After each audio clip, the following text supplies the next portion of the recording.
said, Sam, I love what you're doing.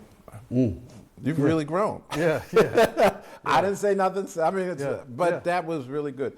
And then Lloyd Richards, who I worked with at the O'Neill Playwrights Conference. Lloyd was phenomenal, brilliant. I always Lloyd there was a great story about when August Wilson, Lloyd did Fences, and he did all the early. And I remember somebody was saying that August came to Lloyd and said, "The actors, I want them to do it this way. I want them to do it this way." And Lloyd went. And 2 days later, August came to him and said, "Yeah, wow. They're doing exactly, what did you say to them to get them to do it like that?" Yeah. He said, "I just wanted to give them time to get there." Yeah. And I think that's important a lot of times. It's giving them the room. Because I'm here to direct you. I'm not here to tell you what to do. Yeah. I can't do that because acting is about listening.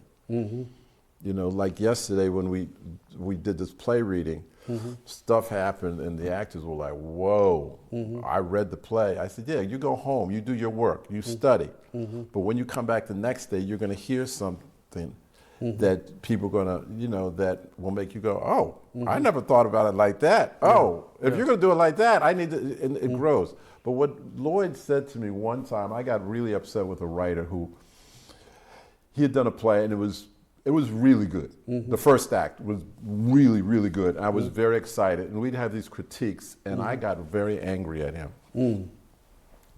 And Lloyd was the first black director on Broadway with Raisin in the Sun. Yeah. So Lloyd comes with history, and I got really angry in this critique at this writer. I said, "Your first act was brilliant. Your second act, you lied." Because he was trying to protect his girlfriend. I know, because he was writing about his girlfriend. I knew what he was doing, but I was and I got mad, and Lloyd pulled me into his office. And he said, "Oz, you're a big black man. You are imposing. Yeah. And when you get upset, you scare people. You need to know how to say what you need to say. Yeah. So they will hear you. Yes, sir. Because if you don't, they will shut you out." Yeah. And I thought it was really, and so I went to the writer. I can relate.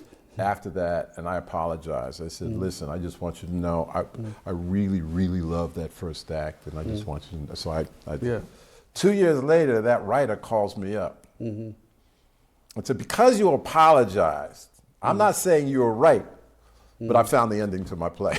Oh, wow. But Lloyd had the patience. He taught me patience. Yeah. That's a great gift.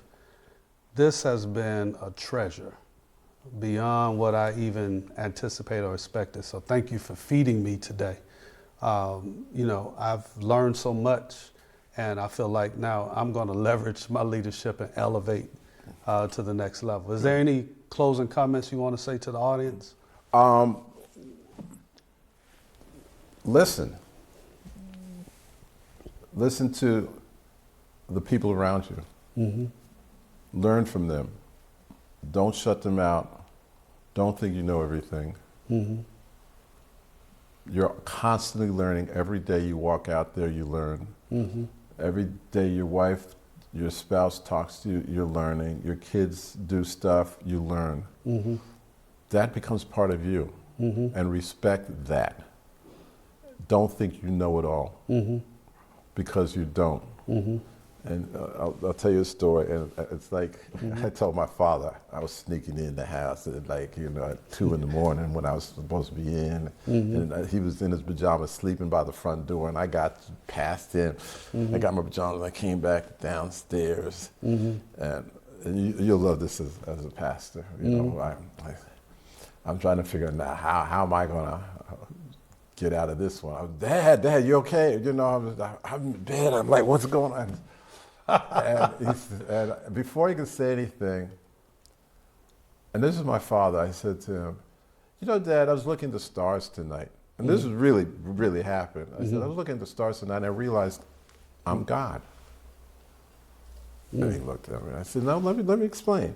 The universe is ever expanding. God's knowledge is ever expanding. My universe is ever expanding. I'm constantly learning. And next hour, it was like, he said, yeah, there's a thought. And then he had to go into his preacher thing, and I was like, oh, I want to go to sleep. But we're ever expanding. Our universe is here. Tomorrow it's going to be here, and it's just going to keep growing. And you have to be open to it, and be willing to learn from it, and be willing to use it, and not shut it off. So many people shut it off. Right. People stay, this is what I learned, this is what I do, this is what I, you know. And I say to filmmakers, and some teachers I've heard say, if you're running late, you're running short and you got to finish, make sure you get a master. And I say, no, because you use a master for 2 seconds. I said, get your close-ups. Get those specifics. You can make the scene with the specifics. You don't need the general. But I think that's with life. Make sure you get the specifics. The general, that's just as a blueprint. You need the specifics. That's amazing. I want you all to know that in about 30 seconds, he gave you a little bit of what we call in a theological world, process theology, where you become interdependent with God. And that's a core principle for me as a theologian. And I want to thank you again for this amazing corridor that you led us down, not only through history, but really principles around leadership and about learning how to thrive and elevate to the next level. So thank you so much. Thank you. Thank you. Thank you, guys. This is another